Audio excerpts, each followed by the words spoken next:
This is Max and Mia podcast. Hi there, everyone. Good to have you with us again. Yeah, thanks for stopping by. So, Mia, ready for today's episode? Absolutely. We've got some interesting stuff to cover. And hey, if you're enjoying what we do here, it really helps us out when you hit that like button. Seriously, it makes a difference. And if you haven't subscribed yet, now's a good time. That way, you won't miss what's coming next. Exactly. We've got plenty more episodes planned, so yeah, stick around. All right then. Shall we get started? Let's do it.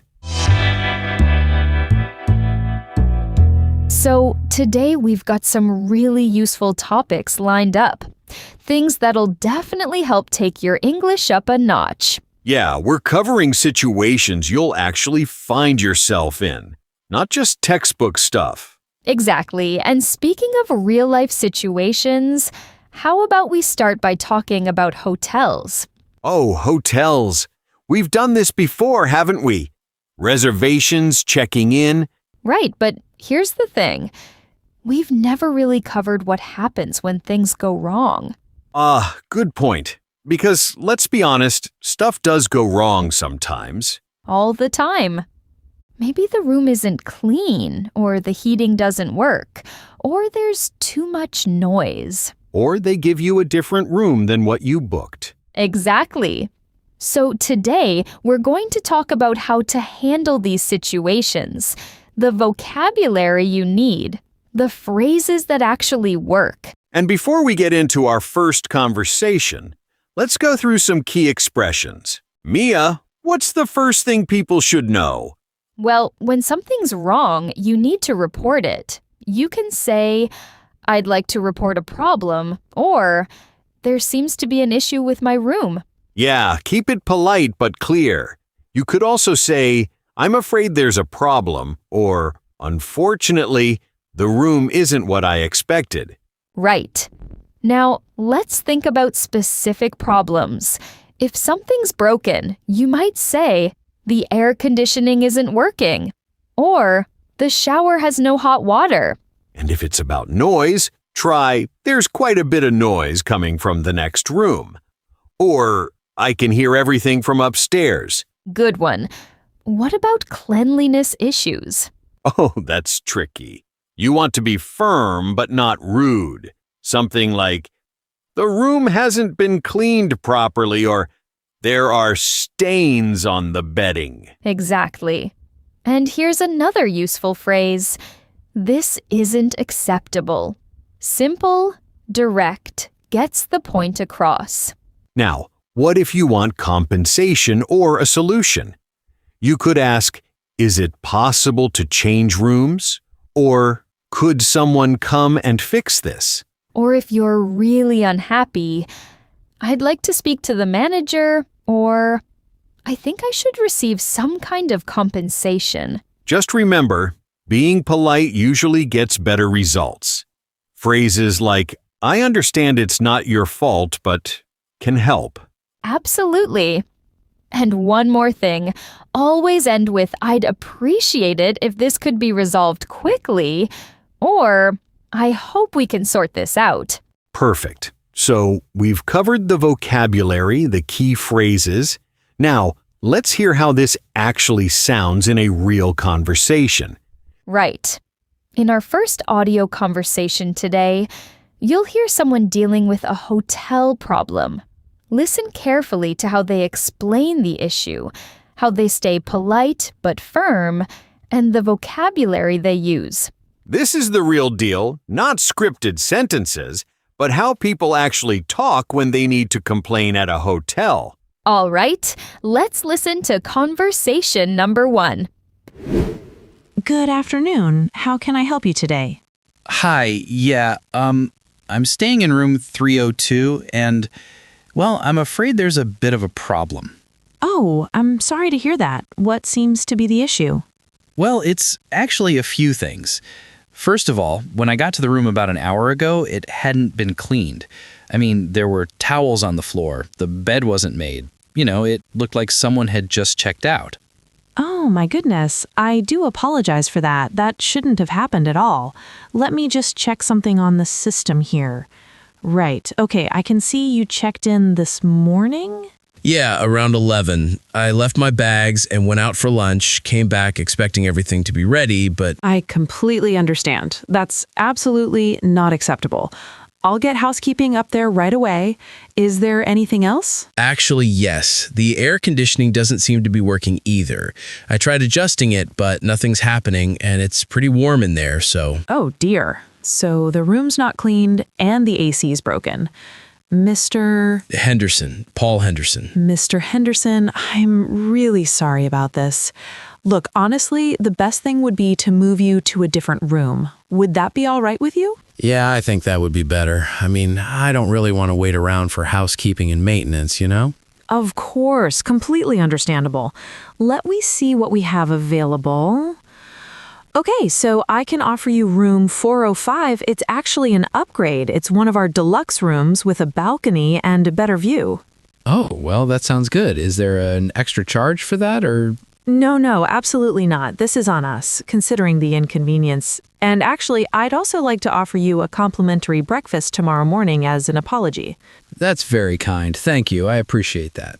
It's the least we can do. I'll just need a few minutes to prepare the new keycards for you. In the meantime, would you like some help moving your luggage? No, that's okay. I didn't really unpack much, just a couple of things. I can manage. All right then. Here we go. Here are your new keys for room 405. It's on the 4th floor. You can take the lift just around the corner there. Again, I'm terribly sorry about all this. No worries. These things happen. Thanks for sorting it out so quickly. Of course. And if there's anything else you need during your stay, anything at all, just give us a call or come down to reception. Will do, thanks. Oh, and Mr. Henderson, the breakfast is served from 7 to 10:30 in the restaurant on the ground floor. Just mention your room number. Perfect. Thank you so much. You're very welcome. Enjoy your stay, and once again, our apologies for the trouble. Thanks, appreciate it. All right, so what did you notice there? Well, Paul handled that really well, didn't he? But there were some subtle things worth pointing out. Yeah, like how he started. He didn't just say, there's a problem. He said, I'm afraid there's a bit of a problem. That softens it. Exactly. And notice he used a bit of. That's very natural. Instead of always saying a little, you can throw in a bit of, kind of, sort of. It makes you sound less textbook. Right. And when he described the room, he could have just listed everything wrong. But he added, in there. It looked like someone had just checked out, That's how real people talk. Good catch. Here's another thing. When the receptionist offered the upgrade, Paul said, "Is there an extra charge for that?" Or, he left it hanging with or. That's super common in spoken English. Yeah, instead of finishing every sentence perfectly, you could also say, or is it included? Or just or, and trail off. Native speakers do this all the time. And did you hear how he accepted the help? He didn't say, "Thank you very much. I appreciate your assistance." He said, "That's very kind. Thank you. I appreciate that." Much more natural. So if you're in this situation, mix it up. Instead of always saying thank you, try thanks, appreciate it. That's great. Sounds good. Absolutely. And one more thing. Paul said will do instead of I will do that. Short responses like will do, sure thing, no problem make you sound way more fluent. All right, moving on. Mia, what's our second topic today? Small talk. This is huge. Oh yeah, this is one of those things people struggle with, even at intermediate levels. So, what is small talk exactly? It's basically light conversation about everyday topics, weather, weekend plans, how someone's day is going. Right. It's not deep stuff. It's social. It helps build rapport, break awkward silences, And here's the thing. It's not about the information. It's about connecting. That's why people talk about the weather even though it's obvious what the weather is. Exactly. So let's talk about how to do this without sounding repetitive. Because if you always say, "How are you?" "Fine, thanks." "Nice weather today," that gets old. Right. So instead of, "How are you?" try, "How's it going?" Or, "How have you been?" Or, "What have you been up to?" And when someone asks you, don't just say, "Fine." Mix it up. "Not bad." "Can't complain." "Pretty good, actually." "Busy but good." Yes. And here's a natural follow-up pattern. Answer, then ask back. Like, "Yeah, not too bad. Keeping busy. How about you?" Or, "Good, thanks. Just getting through the week. Yourself?" Love that.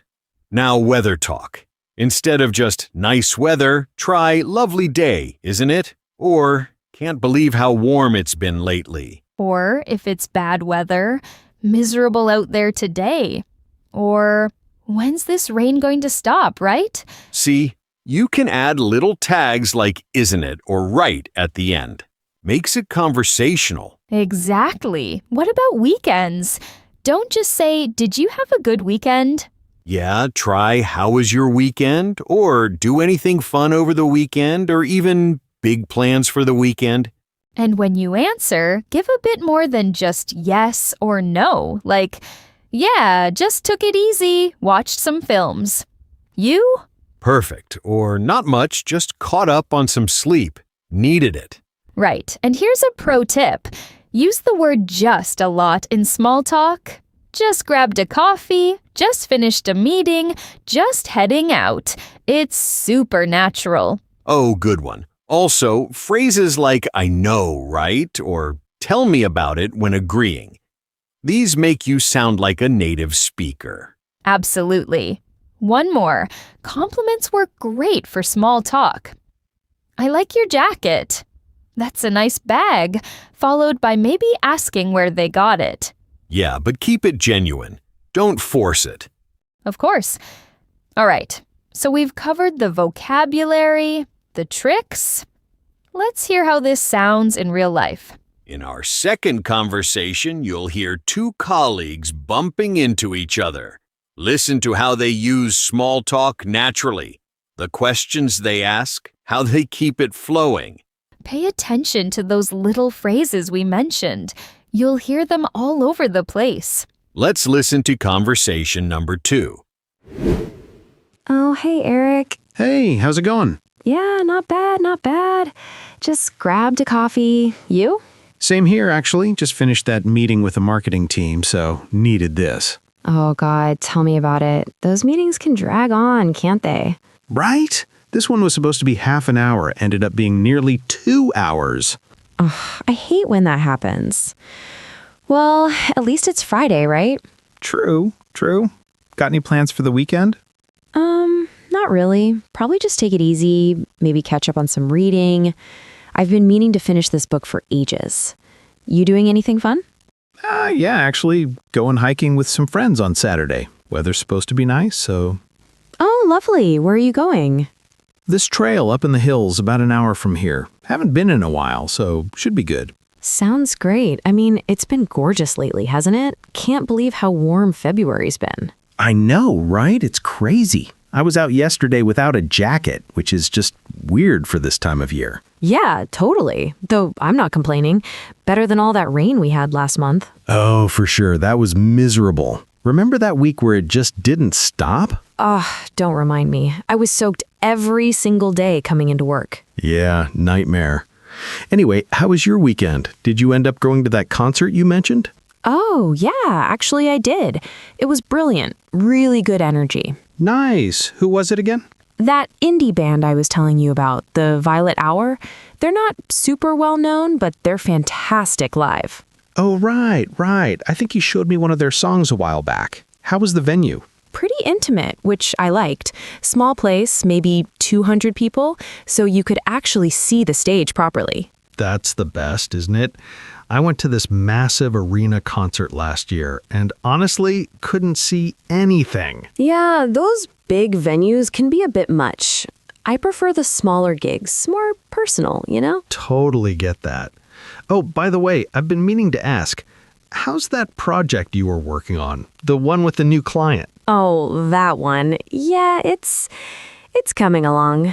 Bit stressful, if I'm honest. They keep changing what they want. Ah, one of those clients. Exactly. But, just trying to get through it. Should be wrapped up by end of next week, fingers crossed. Well, good luck with that. Sounds like a headache. Thanks, yeah. Anyway, what about you? Still busy with that product launch thing? Oh, yeah, it's full on at the moment. We're launching in March, so it's all hands on deck right now. I bet. When in March? Middle of the month, around the 15th or so, but there's still loads to do, honestly. Well, you'll get there. You always do. Appreciate the vote of confidence. We'll see. Oh, hey, random question. Did you see that email about the office refurb? The what now? They're apparently redoing the break room. New furniture, better coffee machine, the whole thing. Oh, finally. That coffee machine's been dodgy for months. I know. About time they sorted that out. When's that happening? I think they said next month, early March maybe? Better late than never, I suppose. Exactly. Right, well, I should probably get back. Got a call in 10 minutes. Yeah, same. Got a few emails to deal with before lunch. All right, well, have a good one, and enjoy that hike on Saturday. Cheers, will do. Have a good weekend. You too. See you Monday. See ya. So, that conversation, pretty standard office chat, right? Yeah, but there's a lot to unpack there. Notice how they kept bouncing topics around? Weekend, weather, work projects, office stuff. Exactly. That's the key to good small talk. You don't stick to one thing for too long. You touch on something, then naturally move to the next. Right. And did you catch how Lauren said, "Oh God, tell me about it," when Eric mentioned the long meeting? That's pure empathy language. She's relating to his experience. Yeah, and Eric did the same with, one of those clients. Short phrase, but it shows he gets it. You don't need big explanations. Here's something else. They both used actually quite a bit. Just grabbed a coffee, actually. I did, actually. It's a filler, but it makes things sound more conversational, less rehearsed. Good point. And notice the questions weren't formal. You doing anything fun? Instead of, are you doing anything fun? Dropping subjects in questions is super common in casual talk. Absolutely. Oh, and here's a subtle one. When Lauren mentioned her stressful project, she said, "If I'm honest." That phrase softens what comes next, makes it sound more genuine. Love that. And Eric didn't overreact, just said, sounds like a headache. Simple acknowledgement. You don't always need to give advice or go deep. Right. Sometimes just, "That's rough," or "Good luck with that," is enough. You're showing you're listening without making it a big deal. And one last thing. They wrapped it up naturally. I should probably get back. That's how you exit small talk without being rude. Yeah, much better than just walking away or saying, "Okay, bye." Give a reason, keep it friendly. All right, before we move on to our last topic, Max, should we remind everyone? Oh yeah. Look, if you're finding this useful, we'd really appreciate it if you could leave us a like. It actually helps more people discover the podcast. And if you haven't subscribed yet, now's a good moment. We've got loads more episodes coming. Different topics, situations, vocabulary, all designed to get you speaking more naturally. Exactly. The more support we get, the more content we can create. So yeah, hit that subscribe button if you're enjoying this. All right, ready for the final topic? Let's do it. So this last one's a bit different. We're moving into opinion territory. Yeah, today's topic is something everyone has thoughts on. Success. Specifically, what drives it. Right. Is success mainly about hard work and merit? Or is it more about luck? Where you were born, your family, the opportunities you had? This is the kind of debate you'll hear in English all the time.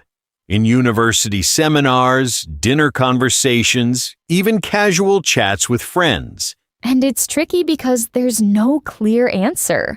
Some people lean heavily toward meritocracy, the idea that if you work hard enough, you'll succeed. While others argue that circumstances beyond your control play a massive role. Your genetics, your country's economy, your parents' wealth. Exactly. So being able to discuss this in English, expressing opinions, agreeing partially, disagreeing politely, that's advanced stuff. Let's go through some vocabulary you'll need for this. First, when stating your view, you can say, in my view, the way I see it, or I'd argue that. Yeah, don't always start with, I think, mix it up. From my perspective, I tend to believe, or even, I'm inclined to say. Good. Now, if you partly agree with someone, don't just say, I agree. You could also try phrases like, I see your point, but, or, that's fair, though I'd add. Or, to some extent, yes, however, that shows nuance. You're not totally agreeing or disagreeing. Right. And for disagreeing politely, I'm not sure I'd go that far, or I see it differently, actually. Yes, much softer than no, you're wrong. You can also say something like, that's one way to look at it, but. Or, I hear what you're saying, although. Now, vocabulary specific to this topic. Words like privilege, circumstances, opportunities, meritocracy, inequality. Don't forget upward mobility. That's the ability to move up in social class, or level playing field, when everyone starts with equal chances. Oh, good ones. You might also hear self-made, describing someone who succeeded without help, though that term itself is debatable. Exactly. And phrases like born into wealth, systemic advantages, work ethic, these all come up in this discussion. One more thing. Use whereas to contrast ideas. Some people succeed through hard work, whereas others benefit from connections. Perfect. And, on the other hand, when presenting the opposing view, hard work matters. On the other hand, not everyone has the same starting point. All right, so we've covered the vocabulary, the phrases for agreeing and disagreeing. Now let's hear this in action. In our final conversation, you'll hear two people debating this topic.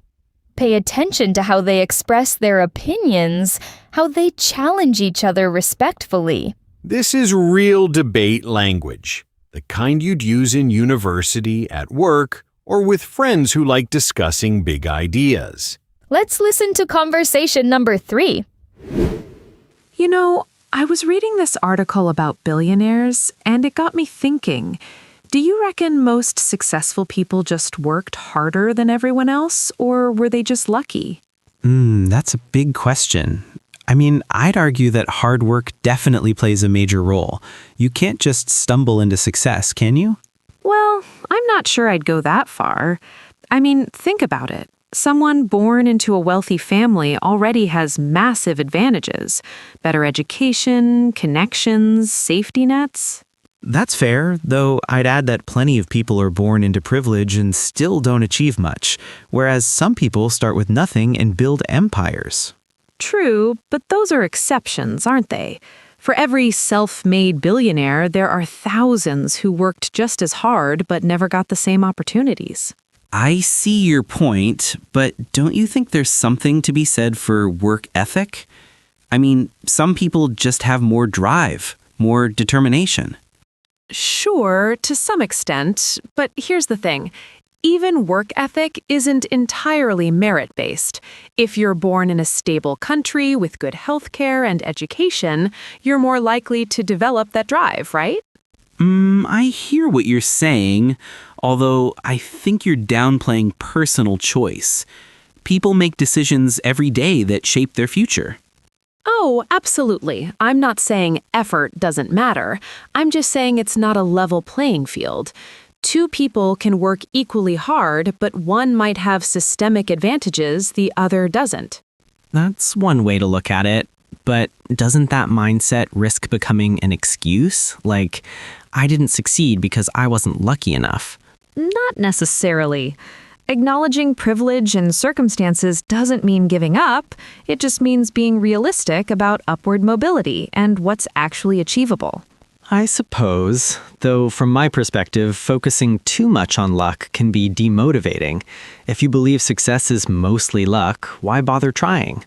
Well, because you still need effort, obviously, but understanding the role of circumstance helps us create better policies, doesn't it? More support for disadvantaged communities, that sort of thing. Yeah, I can get behind that. I guess what bothers me is when people completely dismiss merit. Like, yes, circumstances matter, but individual effort should count for something. Of course it should. I think we're actually more aligned than it seems. Success is probably a mix of both. You need the right opportunities and the drive to seize them. Exactly. On the other hand, I do think our society overemphasizes the pull yourself up by your bootstraps narrative. Not everyone has bootstraps to begin with. Right. That's exactly my point. We celebrate people who made it without acknowledging all the invisible support they might have had along the way. True, though I still believe in rewarding hard work and talent. We just need to make sure everyone gets a fair shot at demonstrating those qualities. Agreed. It's about creating opportunities, not guaranteeing outcomes. Well said. So basically, merit matters, but we can't ignore the luck factor either. Precisely. It's nuanced, isn't it? Very much so. All right, so that was interesting. They both made solid points. They did, yeah, but I'm gonna be honest here. I lean more towards Sarah's side on this one. Really? I kind of expected that. Oh, come on. You can't seriously tell me you think it's all about hard work. Not all, but mostly? Yeah, I do. Look, I get that circumstances matter, but at the end of the day, you control your effort. You control your choices. But that's exactly the problem with that argument, Max. Not everyone has the same choices available to them. Someone born in poverty in a developing country doesn't have the same choices as someone born into wealth in, say, Switzerland. Fair enough, but within their own context, people still make choices. You can be born poor and still work your way up. It happens all the time. Sure, it happens. But those are outliers, not the norm. For every success story, there are millions of people who worked just as hard and got nowhere because the system wasn't built for them. I hear you. But doesn't that attitude just breed resentment? If you convince yourself that the deck is stacked against you, you've already lost. Or maybe it breeds awareness and drives systemic change. Look, I'm not saying people shouldn't try. I'm saying we need to stop pretending it's a fair race when some people start at the finish line. Okay, you've got a point there. I'll admit the whole anyone can make it if they try hard enough thing is oversimplified. Thank you. That's all I'm saying. Effort matters, obviously, but luck, or let's call it circumstance, plays a huge role that we don't talk about enough. All right, I can meet you halfway. It's probably both. But I still think emphasizing personal responsibility is important. Otherwise, what's the incentive to push yourself? The incentive is improving your life. You don't need to believe in pure meritocracy to want to work hard. You just need to be realistic about what's achievable. Fair. Anyway, we clearly disagree on the balance here. We do. And you know what? That's fine. This is exactly the kind of topic where people will have different views. Which brings us to you guys listening. Where do you fall on this? Yeah, seriously. Do you think success is earned or inherited? Is it hard work or circumstance? Leave us a comment. Let us know what you think. We genuinely love to hear different perspectives on this. Absolutely. And don't hold back. Tell us if you think we're both wrong. Right. Well, that's it for today's episode. 3 conversations, 3 different scenarios. Hopefully, you picked up some useful vocabulary and phrases. Yeah, remember, it's not just about knowing the words. It's about sounding natural, using those little fillers, those conversational tricks. Exactly. So practice them. Try them out in real conversations. That's how you actually improve. And if you found this helpful, don't forget to hit like and subscribe. Helps us keep making these episodes. We've got more coming. Different topics, situations, all designed to get your English to the next level. All right then, thanks for listening. See you in the next one. Take care.